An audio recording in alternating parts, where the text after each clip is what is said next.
Hello and welcome to the Gaggle, where we challenge and, if necessary, destroy media narratives. I'm George Szamuely, and with me, of course, is Peter Lavelle, co-founder of the Gaggle and host of RT's talk show, Crosstalk.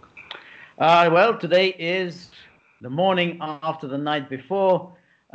We've seen the last of the presidential debates, and now is the time for the post-match analysis.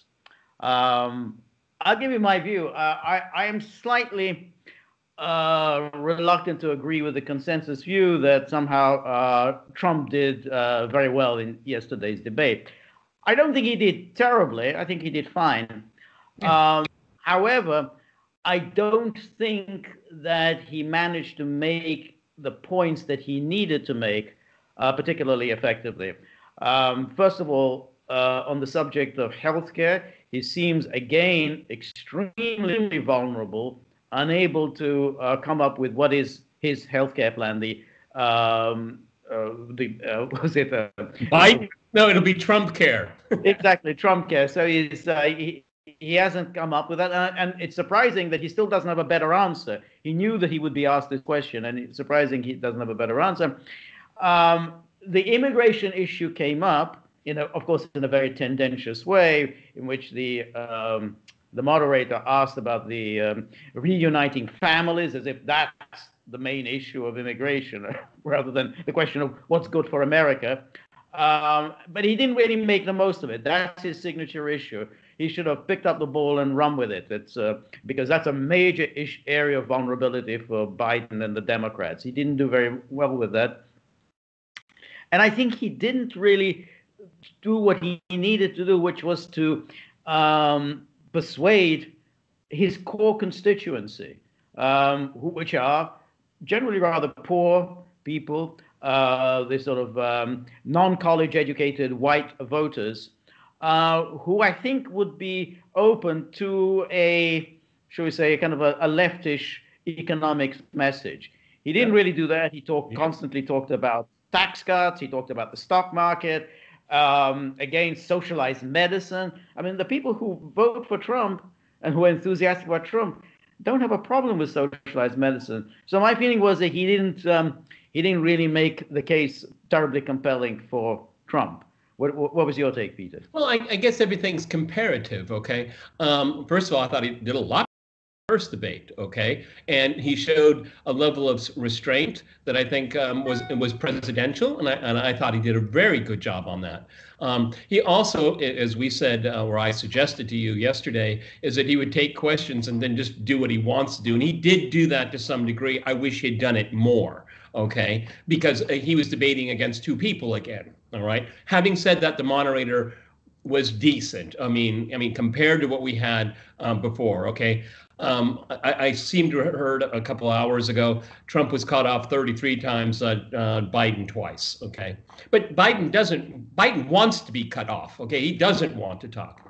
Okay, my impression is finally, it's late in the game, but finally I'm willing to change my position, and it's because of Trump's performance. This is no longer a referendum on his presidency. This is a choice now, and we got a choice. One thing that he did that I was very appreciative of, actually, we talked about it yesterday, he ran as an outsider, and he still is an outsider in his own administration, okay? And I think that scored some points for him. Also, what we saw, it's really amazing, after 4 years of being a politician, Donald Trump doesn't talk like a politician.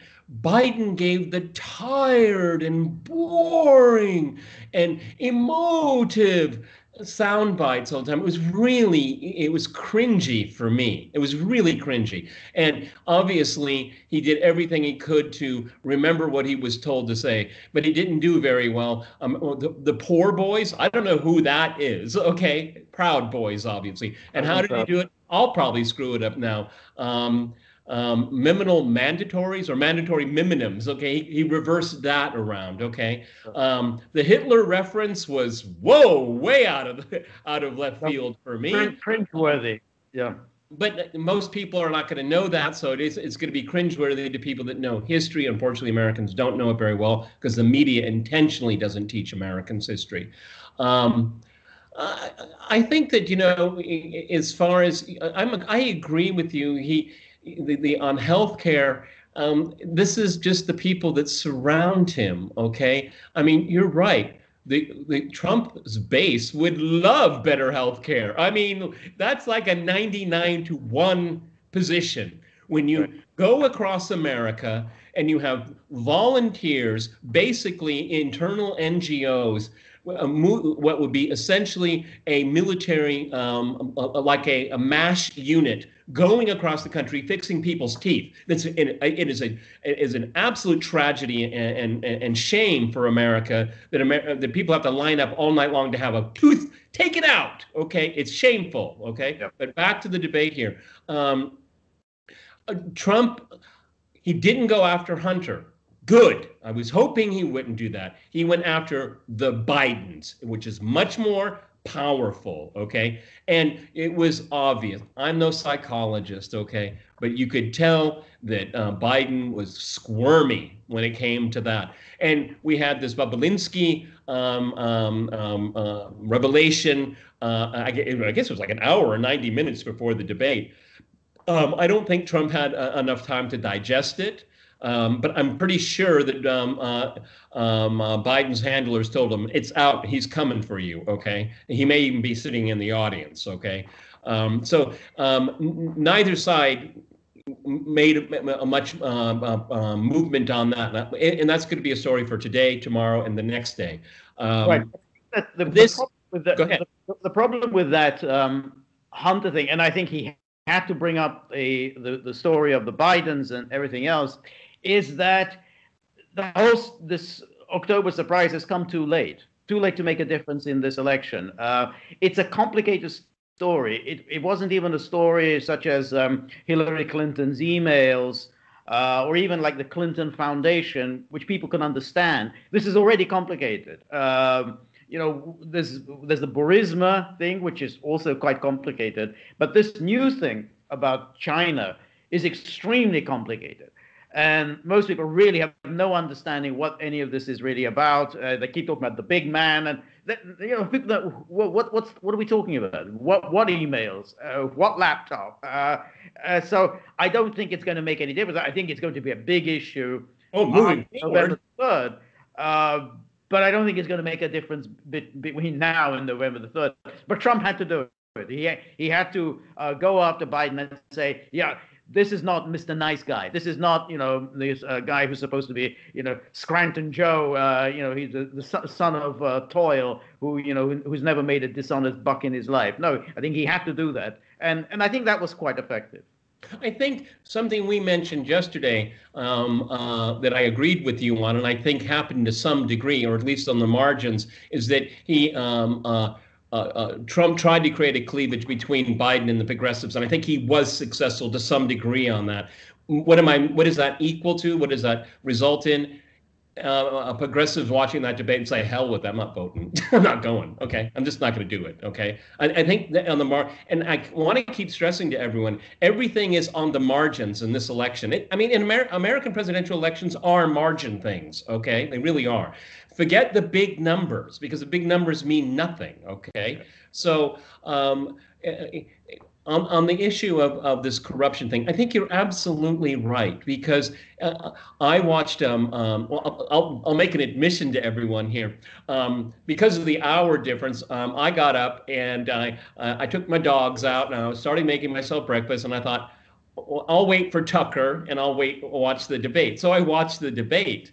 And then when the debate was over, I messaged you, George, and then I took my dogs out for a walk. And then I thought, okay, I'll watch Tucker now. And you could see that Tucker was shaken by the news that was coming out. And you're right, there are like 3 different major stories moving around here, okay? But one thing, Tucker, and I want to segue into something else right now, is the blockade of this information in the mainstream media is unprecedented, and it is really terrifying, okay? Because what they want to do is that, just like you said, George, you and I follow this stuff pretty carefully, okay? But for an average viewer, if you're not up to speed, it does sound really weird. What laptop? Okay. Right. Burisma, is that a country? Okay. Is that an airline? And so what the mainstream media and NPR stands out because they said they won't even touch it, and because they don't believe in it. They think it's a garbage story. But the mainstream media, they're doing, again, I say this all the time on our podcast, they're making it in Fox News story. That's what they talk on Fox News, okay? And this is a conspiracy, and this is collusion among the major news outlets and big tech. They are all in lockstep, okay? It's not going to succeed, though.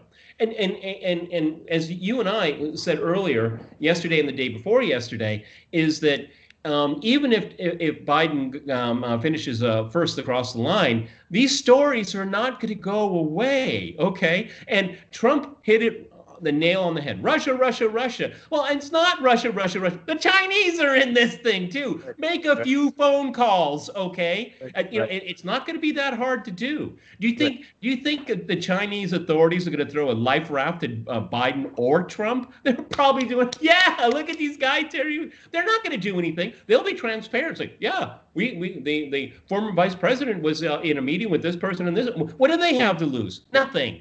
Right.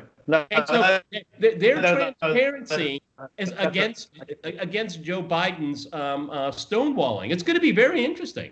But that's the thing, that after the election, if Biden does win, then there will be absolutely no interest in sitting on the story at that stage, because ultimately the Democratic Party establishment, the Democratic base, have no interest in a Biden presidency. So then it will be open season. The election is over. Let's actually have somebody more appealing in the Oval Office, so that 4 years from now, we're going to be able to win comfortably. And I mean, this is, and therefore there's no interest now in saving Biden. But how they want to save Biden. They will. This is in the larger scheme of things, and we have talked about it here. In the larger scheme of things, it's the Democratic Party that's ambushing Joe Biden. Yeah. Okay? Because, again, I want to keep stressing, Russiagate was anonymous sources in fiction, a wild imagination as a result of Trump derangement syndrome, okay? Now, this is good. The dynamics will change after this, okay? And there's going to be no reason, because the reason in marketing, the only phrase you need is the reason why. They have a reason why right now. Get rid of Trump. But once Trump is out of the picture or moved aside, Trump's never going to go away, by the way.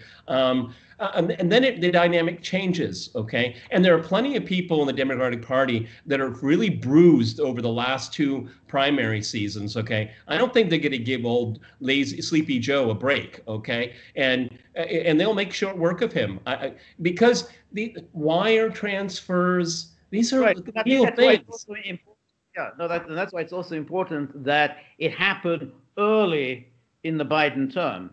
So that way, once Biden is out of the way, okay, there'll be a scandal, and it's very embarrassing, and all these negative stories appearing in the media, and terrible, terrible.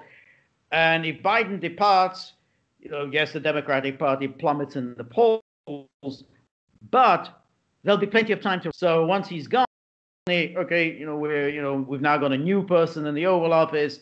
The whiff of scandal is at an end. So it's important if you're going to get rid of Biden, is that you get rid of Biden early, so that way you have time to recover electorally. It's like when you think of when Gerald Ford took over from Nixon, the Republicans were really bad shape in the summer of 1974. By the time the presidential election came around in November '76, the Republicans had had time to recover. People had got used to Gerald Ford. They'd even got fond of him. So that's the thing that you take a hit, and then there is time for the party to rally around the new woman in this case. The interesting thing is this election is so much different in the voting.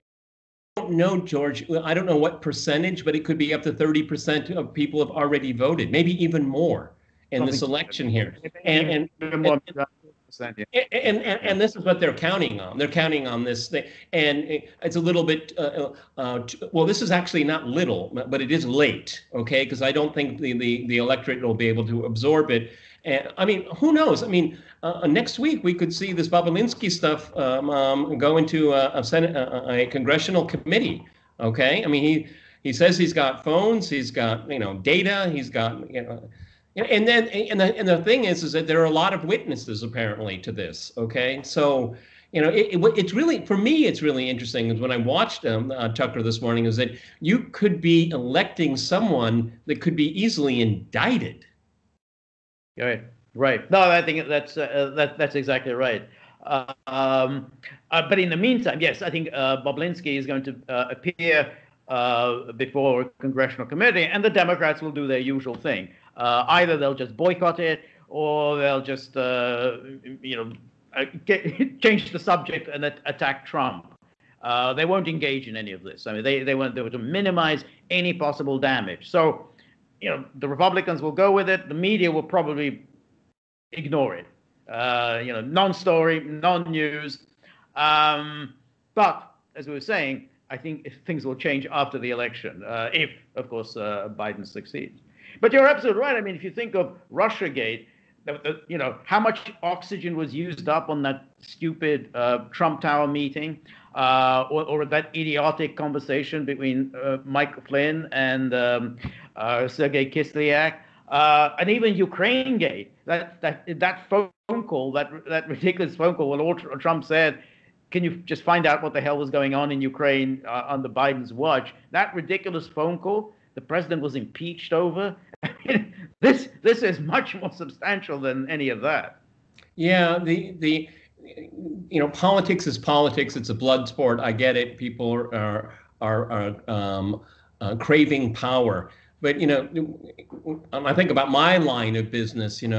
This is such a media defeat. I mean, it's breathtaking how the media is in lockstep with a political party and an ideology here. This is very, very damaging, because as well as I do, and our viewers know, is that there's a good chunk of the electorate that will pay very close attention to this, okay? And it gets down to an issue that Americans feel really uncomfortable with, is class. Look at the privilege of these people. They get health care because they can afford it, okay? This creates enormous resentment, okay? And I think people underestimate its power. And right now, how much was talked about a stimulus package? I mean, these elites are just talking, about a different world that's beyond the average person. Right, and that again gets back to the debate, which again, I think, while Kristen Welker, seemed nice enough, the subjects under discussion were ridiculous, frankly. Climate change. It's something about number 20 on people's in areas of concern. Yet again, race in America, and then which then got into this silly spat between Trump and Biden as to who released more prisoners under their watch, which is kind of a strange thing to boast about in a year characterized by spiking crime rates in the big cities, and Trump's message that he's Mr. Law and Order. So it's kind of bizarre. I thought now you're the penal reformer. Let everyone out of prison. Yeah. So that was kind of a very silly point. I know what Trump was trying to do. He's trying to drive down the black vote, but on behalf of the Democrats. But there's a danger there that he's then alienating his core constituency, because who are worried about crime, and who do want somebody who's going to be firm on crime, who's not going to allow looting, arson, and so on. It's interesting, if you look at the first debate and the second debate, the questions by the moderators, it's about their class interests, okay, and their ideological outlook, and it shows that they're not in touch with the average people whatsoever, okay. And what they try to do is they throw these metaphorical bombs to get some a reaction from the candidates, but it really is missing the point. I mean, Chris Wallace and this young woman, I thought she did a reasonably good job, fine. But they're not talking about what everyday people think, particularly working class people.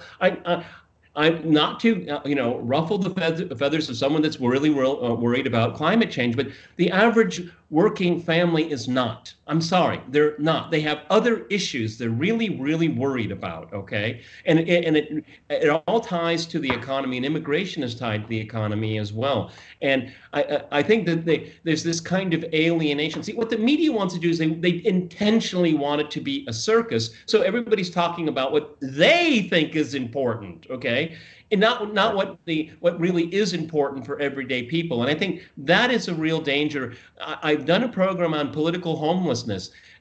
This debate added a layer to that. Is that who are they're not talking to me. And as much as we had this disagreement about Trump's performance in the first one, and now we're looking at the second one there. I thought his decorum helped him, but at the same time, he wasn't able to land a knockout punch, and I think it was because of the way the debate was designed, and I think they didn't want him allow him to do that.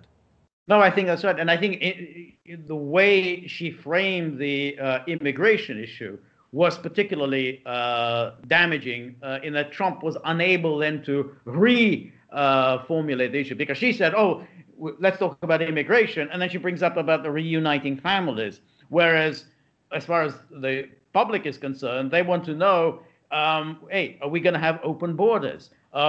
Is everyone just going to come in and get free health care? Are they just going to be able to walk into jobs and work at $5 an hour and drive out poor workers into the unemployment line? Those are the issues that should be addressed in immigration. And Trump should have said, look, I've done something. I haven't done everything, but at least I've done something in closing the border, in cutting back the flow of illegals. But he didn't use that opportunity. Yeah, I mean, the fact of the matter is that Trump hasn't done enough on immigration, as far as I'm concerned. He has done something, but it's patently clear, and it is historically true, is that Trump had to deal with a god-awful mess that was left to him by the Obama-Biden administration. Okay, all they do is just kick the can down the road. Okay, and so yeah, I mean, on that point, he could have come stronger, but you're right that the moderator was directing it in a certain direction.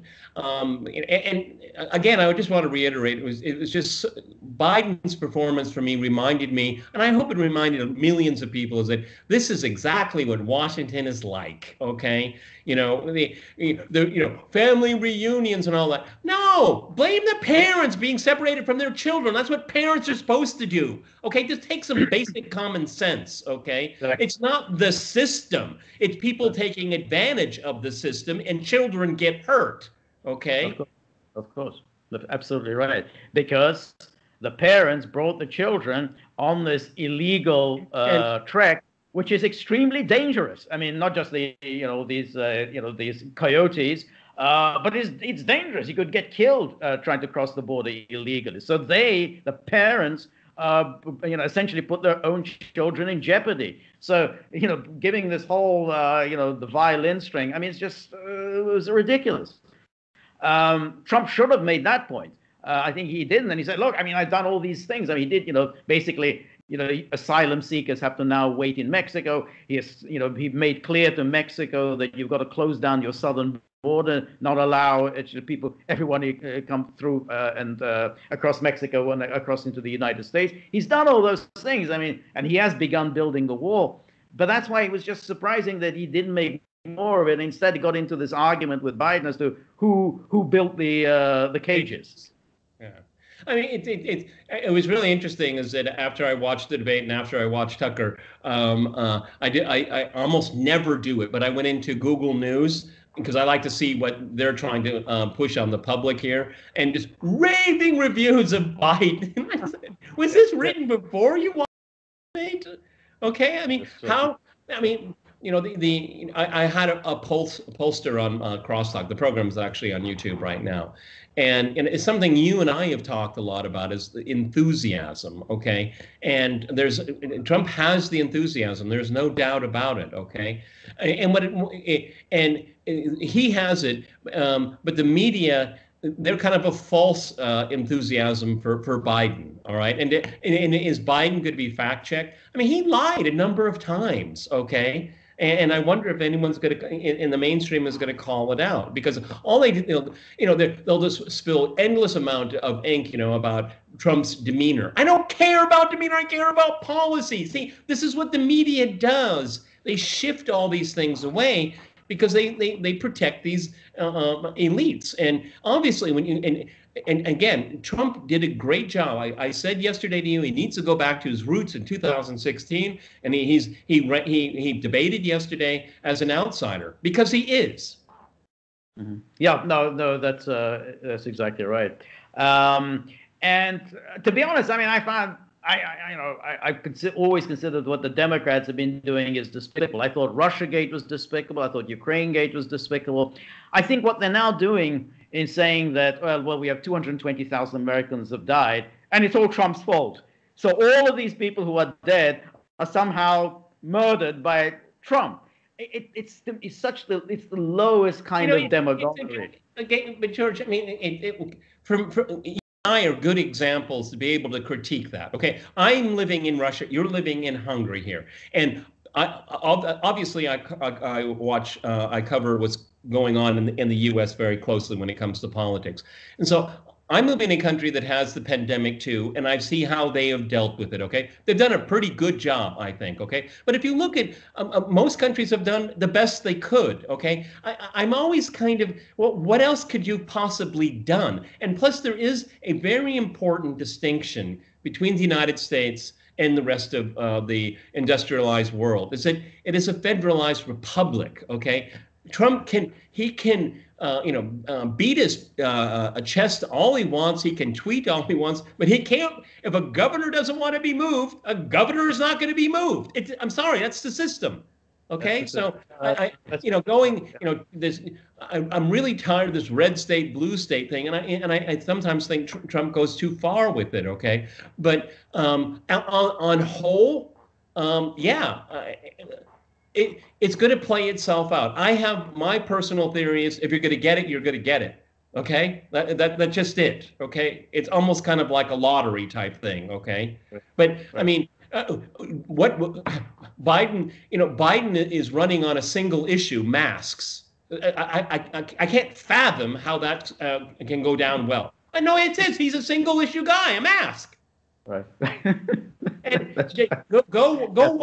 Go watch CNN, MSNBC, and Fox, and you'll get, well, the masks are good for this. They don't work at all. And in this country, there's this study, and the public is like, huh? What? Right. No, the mask it is kind of the bizarre, the mask and lockdowns, while he's blaming Trump for economic downturn. I mean, Trump is the one who actually wants to open up the economy. So it's a kind of a bizarre argument. But the media are playing along with this. I mean, again, they bang Trump. Okay, all these people are dead, and it's all on Trump. Trump is responsible for that. And then it's so absurd, because even if you look at these statistics and say, okay, America really hasn't done as well as Germany and the other industrialized countries. So it's done better than Belgium, and it's about the same as the UK. But there are all sorts of other factors at play. I mean, the American healthcare system isn't as good as Germany's or many other industrialized systems. Americans don't live the healthiest lifestyle as compared to Europeans. And so poor people have poor healthcare. Sorry? Poor people have poor healthcare. Exactly. That's it. So there are all sorts of other factors. Just to say, well, it's all on Trump. My mantra is the media. Okay, George, let's just brainstorm right now. Okay, how many presenters at CNN lost their job during this pandemic? Can't think of one. How many? Because of the pandemic. How many people at MSNBC? How many people at the New York Times? Okay, it's very easy for them to say shut down, lockdown. Okay, because they still have their jobs. That's right. And they're still paid very, very well. And they have no skin in the game. If you own a barbershop or nails or a fitness club. Okay, and you put every dime you've ever earned in your small business. Okay, and then you're told by the government, well, I saw a segment. There was a guy who had a restaurant, and he had his door open, and he got a citation for it. There were no customers and this was in California. There were no customers in his restaurant. It was curbside, but he still got a citation because his door's open. I mean, Wolf Blitzer, this is just, it goes right over here. Oh, there's something to talk about. A cudgel against Trump. Let's do it. Okay. The media's whole reaction to this is so disgusting and so hypocritical. Okay. Again, they have no idea how average people live. Right. No, that's exactly right. And this is indeed a class thing, which is if you have one of these nice middle class professional jobs, it is indeed very easy to say, okay, well, I'll be working from home. That's it. Very nice. And I'll have my food delivered. Again, very nice. But the rest of the public, who aren't in these sort of nice middle class professional jobs, they have to go out to work.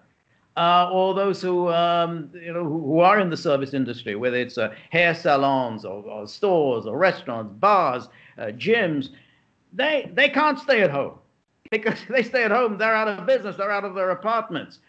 So it's the whole idea. We've got to wear masks and stay home. I mean, there was Chris Cuomo, stay home, stay home. When he keeps yelling to the camera. Well, yeah, I can stay home, and then I'll soon get the landlord issuing me with an eviction notice. or the schools. I mean, when I look at the all across the industrialized world, I mean, it's such a tiny percentage of children that get this, and the ones that get it survive, or almost 100% survive, and then the teachers' unions don't want to go back to school. I mean,